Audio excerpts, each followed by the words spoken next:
दोस्तों नमस्कार। आज हम बच्चे कुछ इंटरेस्टिंग चीज़ें आपको बताने वाले हैं और आज हम जिस बात पर चर्चा करेंगे वो एक बिल्कुल अलग रहने वाला है। साइंस से थोड़ा हटकर चर्चा आज हम करने जा रहे हैं। आज मैं आपको मैथमेटिक्स का एक टॉपिक पढ़ाने जा रहा हूँ, ठीक है। और ये टॉपिक चूँकि साइंस से बहुत ही इंटर रिलेटेड है और जो बच्चे टेक्निकल साइंस को पढ़ते हैं, जैसे टीजीटी के स्टूडेंट, पीजीटी के, एयरफोर्स के जो स्टूडेंट इस टेक्निकल फिजिक्स को पढ़ते हैं तो उनके लिए काफ़ी इंपॉर्टेंट हो जाता है ये चैप्टर, ठीक है। तो आज मैं जो बच्चे चैप्टर कराने जा रहा हूँ वो है बच्चे ट्रिग्नोमेट्री। ये जो ट्रिग्नोमेट्री है ये आपके हर एग्जाम में पूछा जाता है, एसएससी हो, रेलवे हो, DSSB में भी अब यहाँ से क्वेश्चन आने लग गए हैं, ठीक है। बाकी जो टीजीटी पीजीटी के जो बच्चे हैं या फिर एयरफोर्स के जो स्पेशली बच्चे हैं जिनके में फिजिक्स अलग से आती है, ठीक है, उसमें तो इसका बहुत ही इंपॉर्टेंट रोल है, ठीक है। तो आपको समझ होनी चाहिए कि ट्रिग्नोमेट्री को कैसे हैंडल करना है, कैसे इसके सवाल को करना है। तो देखते हैं बच्चे, बिना किसी देरी को चीजों को शुरू करते हैं कि ट्रिग्नोमेट्री क्या है और इसको कैसे हम अप्लाई करते हैं। तो आप मान के चलें कि जो ट्रिग्नोमेट्री की मैं आपको 5 क्लास तो जरूर कराऊंगा, लगभग आधे घंटे की 5 क्लास आपको मैं जरूर लूंगा मैं। और इसमें उन टॉपिक्स पे चर्चा करेंगे, इस तरह के सवाल पे चर्चा करेंगे जो अक्सर डाउट होता है ना, जो अक्सर आप क्लास में स्किप कर देते हैं या जनरली जो क्लास में टीचर डिस्कस नहीं कर पाते हैं और पेपर में वो चीज आती हैं, ठीक है। सबकी एक अपनी लिमिटेशंस हैं, तो वो सारी चीजों पे हम चर्चा करेंगे और जल्दी से इस चीज को सीखेंगे। तो भाई आज का जो बच्चे टॉपिक है वो है ट्रिग्नोमेट्री। ट्रिग्नोमेट्री हिंदी में इसे बच्चे कहा जाता है त्रिकोणमिति। क्या कहा जाता है? त्रिकोणमिति कहा जाता है, ठीक है। त्रिकोणमिति क्या होता है? 3 कोणों की मिति को, है ना, 3 कोणों के मेल को, the combination of 3 angles is known as trigonometry. अब देखो भाई, कॉम्बिनेशन ऑफ 3 एंगल्स की बात हो रही है, तो 3 एंगल किस फिगर में होते हैं? 3 एंगल किस फिगर में होते हैं बच्चे? ट्राइंगल में होते हैं। किस फिगर में होते हैं? 3 एंगल ट्राइंगल में होते हैं, 3 एंगल, ठीक है।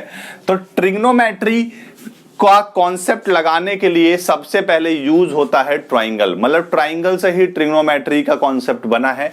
लेकिन ये ट्राइंगल बच्चे कैसा होना चाहिए? ये ट्राइंगल राइट एंगल ट्राइंगल होना चाहिए। कैसा होना चाहिए? राइट एंगल ट्राइंगल होना चाहिए। तो राइट एंगल होना चाहिए और ट्राइंगल होना चाहिए। तो पूरा अगर हम लिखेंगे तो क्या लिखेंगे? राइट एंगल ट्राइंगल में ट्रिग्नोमेट्री लगती है। ये मैं बिल्कुल बेसिक से आपको चीजें बता रहा हूं और आप देखेंगे कि आगे मैं किस तरह के कॉन्सेप्ट को बताने वाला हूं, ठीक है। बहुत ही इंटरेस्टिंग रहने वाला है ये सेशन आपके लिए, ठीक है। तो राइट एंगल ट्राइंगल में ही ट्रिग्नोमेट्री बच्चे अप्लाई होती है, ठीक है। तो इस बात को आप समझ गए होंगे। अब देखो भाई, राइट एंगल ट्राइंगल का क्या मतलब है? राइट एंगल ट्राइंगल का क्या मतलब है बच्चे कि जैसे मैंने एक ट्राइंगल बनाया, जैसे मैंने ये ट्राइंगल बनाया, ठीक है, ये एक राइट एंगल ट्राइंगल है। ट्राइंगल कैसे भी बनाया जा सकता है, बस एक एंगल 90 डिग्री का होना चाहिए। एक एंगल कितना होना चाहिए? 90 डिग्री। 90 डिग्री के एंगल को पहचानने का तरीका बस एक ही है भाई, एल बना हो। क्या बना हो? एल बना हो। ये बात सबको ही पता होगी जो ये वीडियो देख रहे हैं। मैं उस बच्चे के लिए बता रहा हूं जिसने नहीं पढ़ा हो कभी टॉपिक, ठीक है, एंगल्स वगैरह की समझ ना हो, तो इसलिए बता रहा हूं। तो एल अगर कहीं बना है तो वो समझ लो आप 90 डिग्री का एंगल है बच्चे। तो यहां पर ये 90 डिग्री का है, ठीक है, ये 90 डिग्री का। 90 डिग्री के एंगल के ठीक सामने जो बच्चे साइड होती है, फिर से बता रहा हूं, 90 डिग्री के एंगल के जो ठीक सामने साइड होते हैं उसे हम कहते हैं बच्चे हाइपोटेनियस। क्या कहते हैं? हाइपोटेनियस, ठीक है। इसे हम कर्ण कहते हैं। क्या कहते हैं भाई? कर्ण कहते हैं। हाइपोटेनियस को क्या कहते हैं? कर्ण कहते हैं, ठीक है। 90 डिग्री के बीच में यहां पर नीचे की तरफ जो साइड होते हैं इसे हम क्या कहते हैं बच्चे? बेस कहते हैं। इसे हम क्या कहते हैं बच्चे? बेस कहते हैं, बेस, ठीक है, या फिर आधार कहा जाता है, आधार कहा जाता है, ठीक है। और 90 डिग्री के साथ में जो साइड है इसे हम क्या कहते हैं? इसे हम हाइट कहते हैं। हाइट बोल सकते हैं या परपेंडिकुलर भी बोल सकते हैं, हिंदी में लंब बोलेंगे, लंब, ठीक है, लंब। ठीक है, हिंदी में क्या बोलेंगे भाई, लंब बोलेंगे। ठीक है, तो इस तरीके से हमने इस एक राइट एंगल ट्राइंगल को डिवाइड किया। मैंने क्या कहा, 90 डिग्री के सामने वाली जो बच्चे साइड होगी वो क्या होगी, हाइपोटेनियस होगी, ये याद रखना। 90 डिग्री के सामने वाली जो साइड होती है वो हमेशा हाइपोटेनियस होती है। ठीक है, ये एक बात याद रखेंगे। अब मैंने बेस और आधार किस बेस पे, किस बेसिस पे इसको डिवाइड किया है, बेस को और हाइट को। ठीक है, कैसे डिवाइड किया है आप देखें। इस चीज को आप ऐसे समझें, जैसे मान लो बच्चे राइट एंगल ट्राइंगल है, ये कोई राइट एंगल ट्राइंगल है, यहां पर 90 डिग्री है, यहां पे क्या है, ये 90 डिग्री है। ठीक है, अगर कभी भी ट्रिग्नोमेट्री में बच्चे, कभी भी ट्रिग्नोमेट्री में थीटा यहां का लिया हो, जैसे ये मान लो ए मान लिया, ये बी मान लिया, ये सी मान लिया, ऐसे मान लिया, तो अगर थीटा जो है, जैसे टेन थीटा साइन थीटा, ठीक है, तो जैसे लिखा हो टेन बी, तो टेन बी लिया, मतलब एंगल ये वाला दे रखा है, अगर ये एंगल ले रहा है हमेशा, तो उस केस में एंगल से जो एंगल लिया जा रहा है, जैसे टेन बी ले रहे हैं, तो ये एंगल बी हो गया बच्चे। तो इस एंगल के कंपैरिजन में तो एक साइड तो भाई हाइपोटेनियस होगी, और हाइपोटेनियस हमेशा 90 डिग्री के सामने वाली साइड होती है, ये याद रखना, ये कभी भी चेंज नहीं होगी। बाकी जो परपेंडिकुलर बेस रहता है वो हमेशा चेंज होता रहता है। तो 90 डिग्री के सामने वाली साइड हमेशा क्या होती है भाई, हाइपोटेनियस होती है। ठीक है, और जो हम एंगल ले रहे हैं बच्चे, उसमें जो एंगल जहां पे टच हो रहा है, ठीक है, जैसे एक तो इस साइड पे ये टच होगा, एक इस साइड पे टच होगा, तो एक जहां पे टच होगा वो तो हाइपोटेनियस ही होगा, उसमें तो कोई चेंज ही नहीं है, और जो दूसरा जहां पे टच होगा वो हमेशा बेस कहलाएगा। ये बात आई है भाई समझ में। एंगल जहां पे टच होगा, तो दो साइड को टच करेगा ना कोई एंगल, ठीक है, तो एक साइड को जो टच करेगा वो तो हाइपोटेनियस ही होगा 101%, और जो दूसरी साइड को टच करेगा वो क्या कहलाएगा, हमेशा बेस कहलाएगा। जैसे अगर हम एंगल ये सी लेते हैं, न्यूमेरिकल में एंगल सी ले रहे हैं, टेन सी, साइन सी, कॉस सी, इस टाइप से, ठीक है, तो जो एंगल, ठीक है, अब एंगल यहां पे दो साइड को टच कर रहा है, तो एक साइड तो हाइपोटेनियस को टच कर रहा है। हाइपोटेनियस क्या होता है, 90 डिग्री के सामने वाला साइड, ठीक है, तो ये हाइपोटेनियस, और जो दूसरी साइड को टच कर रहा है, तो यहां पर अब जब हम टेन सी या साइन सी लेंगे, तो अब यहां पर ये वाली साइड को हम क्या मानेंगे, बेस मानेंगे। तो ये आपको समझना है, जौन सा हम एंगल लेते हैं हमेशा उसका जो साइड होगा उसी को बेस माना जाएगा, उसके एंगल के अपोजिट साइड वाला जो साइड होता है वो परपेंडिकुलर होता है। तो दो बात याद रखनी है, 90 डिग्री के सामने वाली जो साइड होती है वो हाइपोटेनियस होती है, और जो एंगल लिया जा रहा है न्यूमेरिकल में उसके सामने वाली साइड क्या होती है, परपेंडिकुलर होती है। इस बात को अपने दिमाग में बच्चे आप बिठा लो, ठीक है। तो ये बातें हमें एक सीखनी थी, ठीक है, जो कि हमने यहां पर सीखी, ठीक है। इसके अलावा जो मैं एक और चीज आपको बेसिक कॉन्सेप्ट क्लियर कर रहा हूं, एक होती है पाइथागोरस थ्योरम, एक क्या होती है, पाइथागोरस थ्योरम।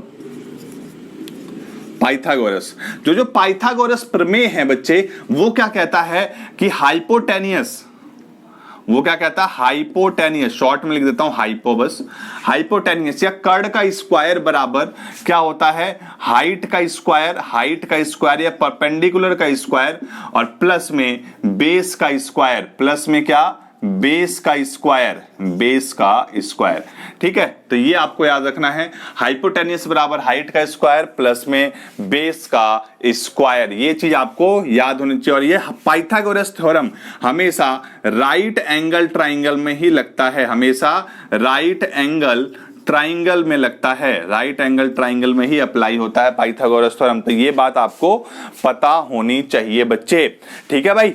तो ये बात आपको पता होनी चाहिए, ये हमेशा राइट एंगल ट्राइंगल में पाइथागोरस लगता है, और ये बराबर किसको होता है, हाइपोटेनियस, मतलब कर्ण का स्क्वायर बराबर हाइट का स्क्वायर प्लस बेस का। ये आपने बाकी पढ़ ही रखा होगा ज्यादातर बच्चों ने, ठीक है। तो मैं एक नॉलेज के लिए आपको ये बता रहा हूं।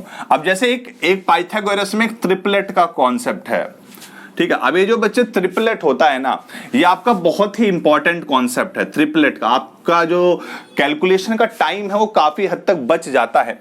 जैसे फॉर एग्जांपल एक मैंने ट्राइंगल बनाया, ये मैंने ट्राइंगल बनाया, अब ये 5 लिया है मैंने, ये 5 लिया है और ये 3 लिया है, ये साइड, तो ये साइड कितनी होगी, अगर ये 90 डिग्री है तो ये साइड कितनी होगी, ठीक है। तो 5 का स्क्वायर 25, ठीक है, तो 25 का स्क्वायर मतलब 5 का स्क्वायर 25 डायरेक्ट लिख दिया, ठीक है, बराबर में बेस का स्क्वायर, ये बेस मान लो, बेस पहले लिख लेते हैं, तो 9 का स्क्वायर 3 का स्क्वायर 9 प्लस इसको x मान लिया, x का स्क्वायर, ठीक है, तो x स्क्वायर बराबर कितना हो जाएगा, ये इधर जाएगा तो 25 माइनस 9 कितना हो जाएगा 16, और 16 किसका स्क्वायर तो 4, तो x बराबर कितना आ गया 4 आ गया, ये ऐसे आ गया, x बराबर कितना आ गया भाई 4 आ गया।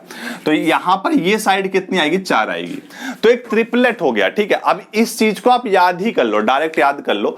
तो ट्रिपलेट का मतलब सिंपल सा क्या होता है कि अगर दो साइड का हमें पता है तो तीसरी साइड का हम बिना सॉल्व किए चीजों को याद कर लेते हैं, ताकि आपका जो टाइम है एग्जाम में वो सेव हो जाए। जैसे फॉर एग्जांपल, जैसे एक ट्रिपलेट है 5 4 3, ठीक है, सबसे बड़ी संख्या जो होती है ट्रिपलेट में वो हमेशा हाइपोटेनियस की होती है, कर्ड की होती है, सबसे बड़ी संख्या, याद रखेंगे, ठीक है। अब जैसे और अगर हमें ट्रिपलेट बनाने हैं तो इसमें हम किसी भी चीज से मल्टीप्लाई कर सकते हैं। जैसे फॉर एग्जांपल 2 से मल्टीप्लाई करेंगे जब इसमें हम इस वाले में, तो 5 दूना 10 हो जाएगा, 4 दूना 8 हो जाएगा, 3 दूना 6 हो जाएगा। और अगर हमें बनाना तो 3 से कर दो, 5 तिया 15, तो ये एक ही ट्रिपलेट है, 4 तिया 12 और 3 तिया 9, तो ये एक ही ट्रिपलेट है, हमेशा याद रखना। तो अगर आपको जैसे कोई भी दो साइड दे रखी है, फॉर एग्जांपल आपको किसी भी राइट एंगल ट्राइंगल में आपको दे रखा है कि भाई ये वाला जो साइड है 12 है और ये 9 है, तो हाइपोटेनियस कितना होगा। तो अगर आपको ये ट्रिपलेट का अंदाजा है, इस ट्रिपलेट का अंदाजा है, तो आप सीधा बिना सॉल्व किए 15 लिख सकते हो, ठीक है, बिना सॉल्व किए आप क्या लिख सकते हो भाई 15 लिख सकते हो। तो इससे काफी ज्यादा फायदा होता है, आप इस ट्रिपलेट को जरूर याद रखें, ठीक है, ट्रिपलेट को आप जरूर याद रखें, ठीक है भाई। तो यहां पर आपको एक बेसिक कॉन्सेप्ट डेवलप हुआ होगा कि ट्रिग्नोमेट्री का बेसिक कॉन्सेप्ट क्या है। अब चूंकि राइट एंगल का कॉन्सेप्ट यहां पे लगता है, तो आपको पाइथागोरस प्रमेय का भी पता होना यहाँ पे जरूरी है, ठीक है। तो चीजों को आगे लेकर चलते हैं, एक स्टेप और आगे लेकर चलता हूं मैं चीजों को। अब मैं आपको साइन कॉस थीटा के बारे में समझाने वाला हूं, ठीक है, साइन कॉस थीटा के बारे में हम आपको समझाएंगे थोड़ा सा, और फिर चीजों को और आगे लेकर हम चलेंगे, ठीक।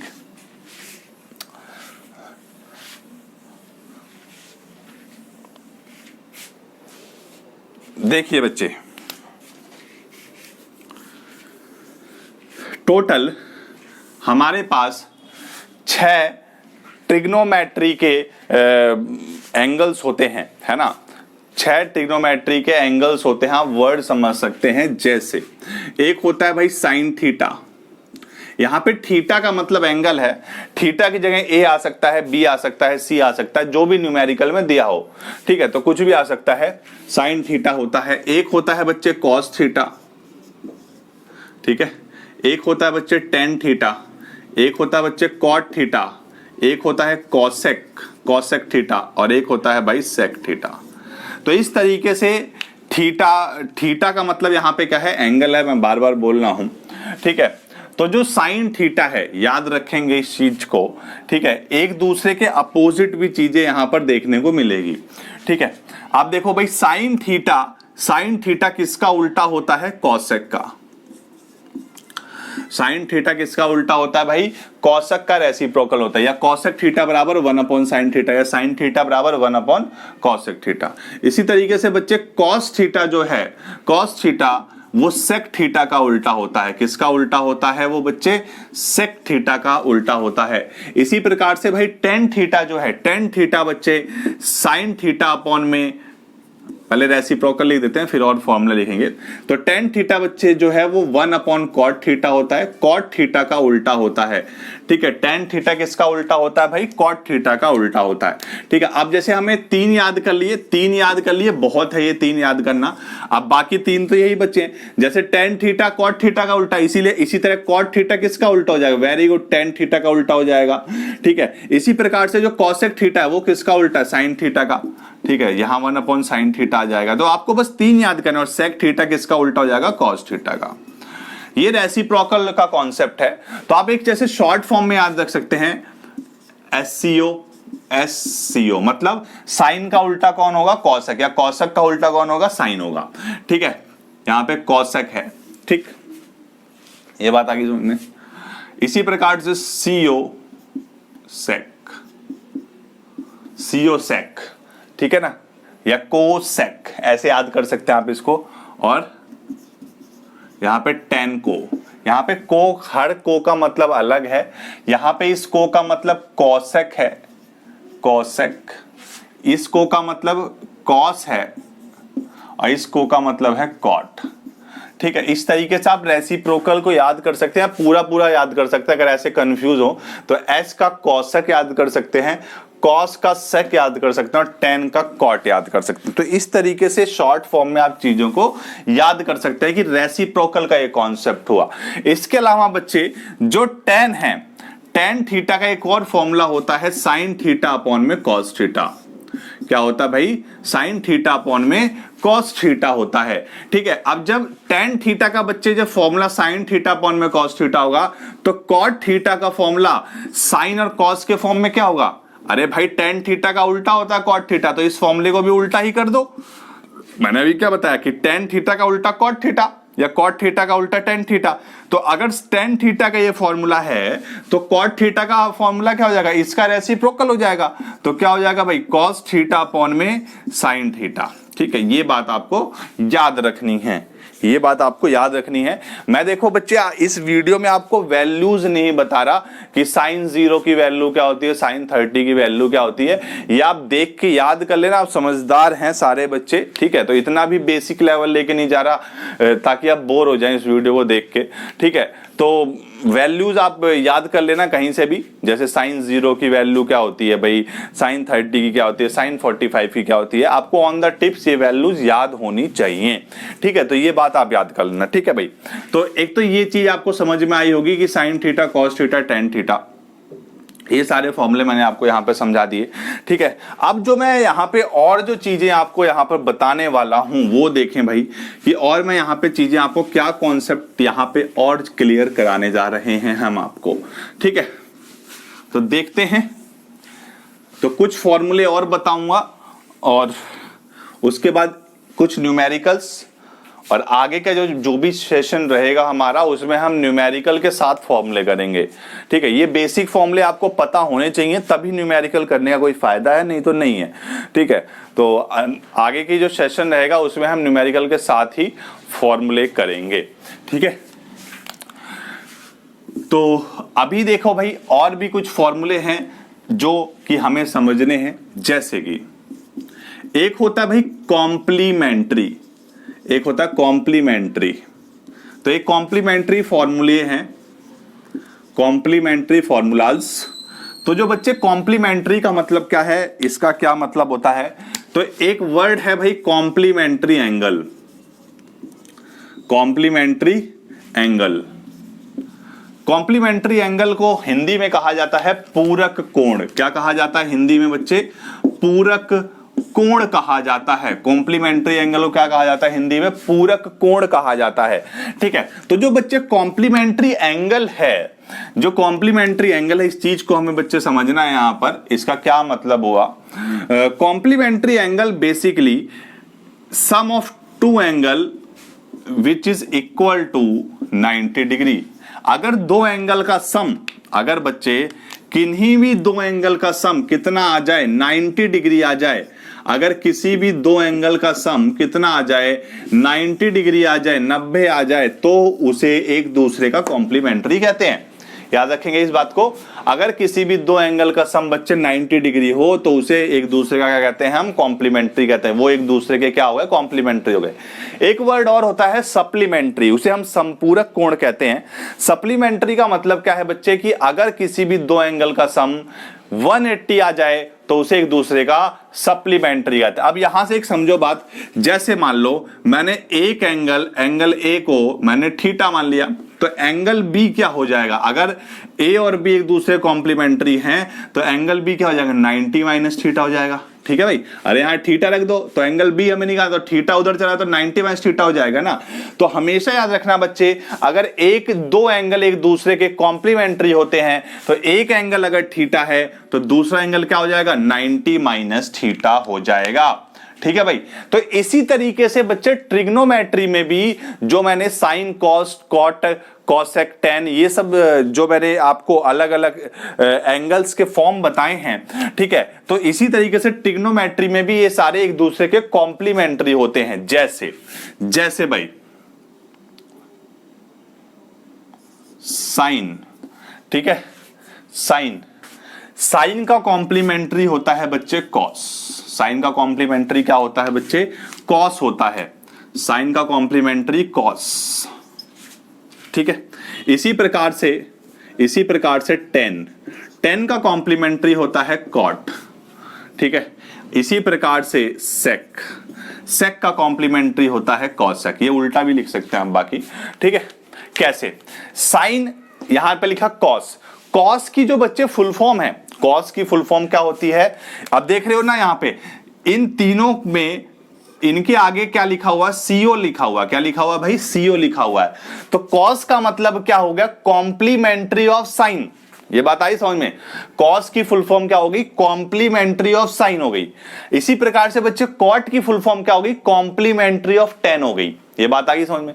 और कॉसेक की फुल फॉर्म क्या होगी? कॉम्प्लीमेंट्री ऑफ सेक हो गई, ठीक है। तो इस तरीके से हम इसे डिस्ट्रीब्यूट कर सकते हैं, complementary of sine, complementary of tan और कॉम्प्लीमेंट्री ऑफ सेक, ठीक है। तो ये बातें आपको पता होनी चाहिए, ठीक है। अभी जैसे मैंने बताया कि जो कॉम्प्लीमेंट्री है, अगर दो एंगल एक दूसरे के कॉम्प्लीमेंट्री हैं तो एक एंगल अगर बच्चे थीटा है तो दूसरा क्या हो जाएगा? 90 माइनस थीटा। बिल्कुल सही, ठीक है। तो देखो भाई, तो अगर साइन के आगे मैंने थीटा लगा दिया, साइन के आगे थीटा लगा दिया, तो कॉस क्या हो जाएगा? कॉस क्या हो जाएगा भाई? 90 माइनस थीटा हो जाएगा, क्योंकि एक दूसरे के क्या है? कॉम्प्लीमेंट्री। तो ये आपको याद रखना है। तो एक एंगल अगर थीटा है तो दूसरा क्या हो जाएगा? 90 माइनस थीटा हो जाएगा, और यहां पे इक्वल लगा दिया। इसी तरीके से टेन में आगे थीटा लगा दिया तो कॉट क्या हो जाएगा? 90 माइनस थीटा। तो कॉसेक क्या हो जाएगा बच्चे? 90 माइनस थीटा हो जाएगा, ठीक है। तो ये एक फॉर्मूले हैं जो आपको पता होने चाहिए, ट्रिग्नोमेट्री के बहुत ही अच्छे फॉर्मूले हैं ये। तो ये जो इनके नाम रखे गए हैं बच्चे, ये इसी बेस पे रखे गए हैं। जैसे साइन का कॉम्प्लीमेंट्री कॉस, तो कॉस वर्ड क्यों रखा गया? क्योंकि कॉम्प्लीमेंट्री, सीओ का मतलब हो गया कॉम्प्लीमेंट्री ऑफ साइन, एस का मतलब हो गया साइन। इसी तरीके टेन का कॉट है, तो कॉट क्यों रखा गया? Complementary of ten. कॉसेक क्यों रखा है? कॉम्प्लीमेंट्री ऑफ सेक, ठीक है। तो इस तरीके से ये डिफरेंशिएट हैं। तो कॉम्प्लीमेंट्री एंगल्स के रूप में ये आपको तीन फॉर्मूले देखने को और मिले। बाकी इसको आप अपोजिट भी लिख सकते हो। जैसे कॉस, अगर कॉस के एंगल को हमने थीटा मान लिया तो साइन में क्या आ जाएगा? 90 माइनस थीटा हो जाएगा। मतलब उल्टा भी सही है इसका, मतलब कॉस थीटा बराबर साइन 90 माइनस थीटा भी लिख सकते हैं। कॉट थीटा बराबर टेन 90 माइनस थीटा भी लिख सकते हैं। सारा खेल ट्रिग्नोमेट्री में बच्चे फॉर्मूले का है। तो आपके फॉर्मूले क्लियर होने चाहिए, तभी आप अपने क्वेश्चन को बहुत इजी तरीके से कर सकते हैं। और वैसे तो जनरल जो एग्जाम होते हैं बच्चे, उसमें हम ऑप्शन एलिमिनेशन मेथड अपनाते हैं एमसीक्यू बेस्ड एग्जाम में, ठीक है। लेकिन अगर आपको नॉलेज गेन करनी है तो आपको चीजों का पता होना चाहिए, ठीक है। हर जगह तो ऑप्शंस एलिमिनेट नहीं कर सकते ना, ठीक है। तो चीजों का हमें पता होना चाहिए। हम धीरे धीरे वो सारे ट्रिक्स और टेक्निक्स को लेकर आगे चलेंगे। आपको ऐसे ट्रिक और टेक्निक्स बताऊंगा मैं, ठीक है, जो आपको बहुत ही रेयर लगेंगे, ठीक है। आप शायद पहली बार इस टेक्निक को पढ़ें और क्वेश्चन के अप्रोच को पहली बार इस तरीके से सीखें, ठीक है। तो देखते हैं भाई, अपना एक बार स्क्रीनशॉट लो और फिर आगे चलते हैं बच्चे। टेक योर टाइम, ठीक।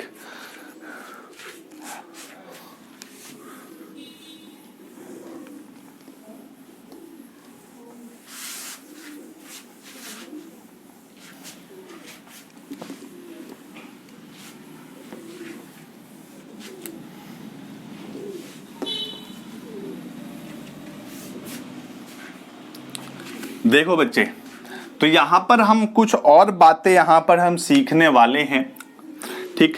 तो क्या बातें आज हम यहां पर और सीखेंगे?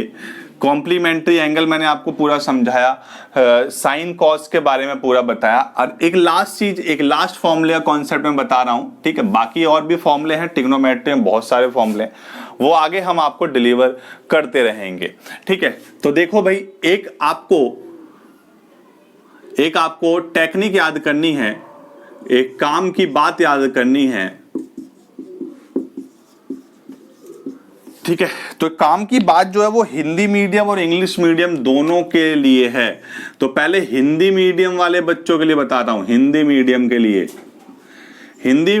लिए क्या याद रखना है? लाल बटे कक्का, लाल बटे कक्का, है ना। तो कक्का लाल है भाई, तो कक्का गुस्से में लाल हो गए, तो लाल बटे कक्का ये याद रखना है। ये हिंदी मीडियम वाले बच्चों के लिए टेक्निक है। और अगर इंग्लिश मीडियम के आप स्टूडेंट हैं, इसको देख रहे हैं, तो इंग्लिश मीडियम वाले बच्चों के लिए याद रखना है,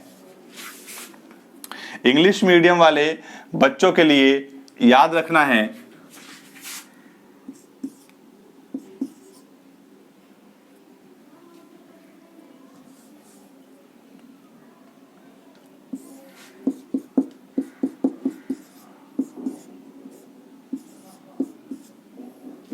देखो भाई, इंग्लिश मीडियम वाले बच्चों के लिए क्या याद रखना है भाई, पाकिस्तान भूखा प्यासा, हिंदुस्तान हरा भरा।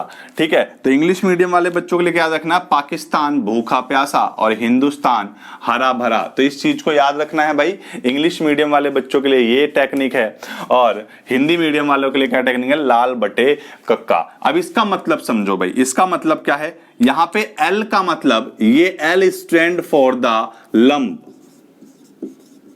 ठीक है, के stand for the Karna, K stand for Karna, and A stand for the Aadhaar. A का मतलब क्या हुआ, आधार हुआ। इसी तरीके से यहां पे P stand for perpendicular, H stand for hypotenuse, hypotenuse, ठीक है, and B stand for the base. ठीक है, तो इस तरीके से हम याद रख सकते हैं। तो जो ये वाला जो कॉन्सेप्ट है L बाई के या P बाई एच जो है, ये बच्चे साइन थीटा को दर्शाता है। साइन थीटा बराबर होता है लंब बटे कर्ण। इसी प्रकार से कॉस थीटा बराबर होता है आधार बटे कर्ण। कॉस थीटा बराबर क्या होता है, आधार बटे कर्ण। और टेन थीटा बराबर लंब बटे आधार होता है। दोबारा बता रहा हूं, साइन थीटा बराबर लंब बटे कर्ण होता है, कॉस थीटा बराबर आधार बटे कर्ण होता है, और टेन थीटा बराबर लंब बटे आधार होता है। इसी प्रकार से यहां पर साइन थीटा बराबर ये हो जाएगा परपेंडिकुलर अपॉन हाइपोटेनियस, ठीक है, कॉस थीटा बराबर बेस अपॉन हाइपोटेनियस, और टेन थीटा बराबर परपेंडिकुलर अपॉन में बेस हो जाएगा। तो ये आपको याद रखनी है। और बाकी जैसे सेक थीटा के लिए आपको देखना है, कॉट थीटा के लिए, कॉसेक थीटा के लिए, तो ये इनका उल्टा लिख देंगे आप। ठीक है, जैसे सेक किसका उल्टा होता है, कॉस का उल्टा होता है, तो सेक थीटा बराबर क्या हो जाएगा, कर्ण अपॉन आधार हो जाएगा, उल्टा लिख देंगे। जैसे कॉसेक थीटा का आपको लिखना है, तो कॉसेक थीटा किसका उल्टा होता है भाई, साइन थीटा का, भी मैंने बताया था। तो इसका फॉर्मूला हो जाएगा कर्ण बटे लंब। ठीक है, इसी तरह से हम इसका लिख देंगे। ठीक है, तो इस तरीके से हम चीजों को जज करते हैं किसमें, ट्रिग्नोमेट्री के अंदर। बहुत ही इंपॉर्टेंट कॉन्सेप्ट है ये, और बहुत ही खूबसूरत कॉन्सेप्ट है जो हमें सीखना था। ठीक, अब मैं बच्चे एक दो न्यूमेरिकल्स लेता हूं और आपको समझाता हूं कि कैसे चीजों को हम आगे लेकर चलेंगे। ठीक है, कुछ फॉर्मूले वगैरह और रह गए हैं, और अगर आपको sine 30, sine 60, cos 30, cos 60, cos 45, tan 45, इन सब की बच्चे अगर हमें वैल्यू आपको सीखनी है, वैल्यू कैसे याद करें, ये सारी चीजें अगर हमें सीखनी है, तो आप इस वीडियो के कमेंट बॉक्स में ये चीज कमेंट जरूर कर देना। मैं जब अगली वीडियो ट्रिग्नोमेट्री की बनाऊंगा तो उसमें ये चीज जरूर आपको बता दूंगा कि कैसे हम याद करें इतनी सारी वैल्यूज को। ठीक है, तो आप एक बार कमेंट कर देना इस बात को। ठीक है, अगर कमेंट नहीं करेंगे तो नहीं बताएंगे भाई। ठीक, तो मैं समझ लूंगा कि आपको ये सारी चीजें आती हैं। ठीक है, तो एक बार आप कमेंट कर देना और फिर चीजों को और अच्छे तरीके से समझेंगे। ठीक है, देखो भाई, एक दो एग्जाम्पल्स लेकर चलते हैं, एक दो क्वेश्चंस लेकर चलते हैं। यहां पर जैसे मैं बात कर रहा हूं, यहां पर जैसे मैं बच्चे यहां पे क्या बात कर रहा हूं कि हमें दे रखी है वैल्यू साइन थीटा बराबर 4/5, ये वैल्यू दे रखी है, साइन थीटा बराबर 4/5। ठीक है, ये वैल्यू दे रखी है, और हमें जो फाइंड करना है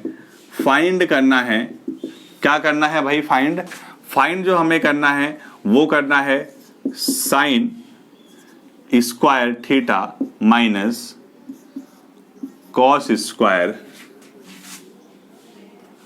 90 माइनस थीटा।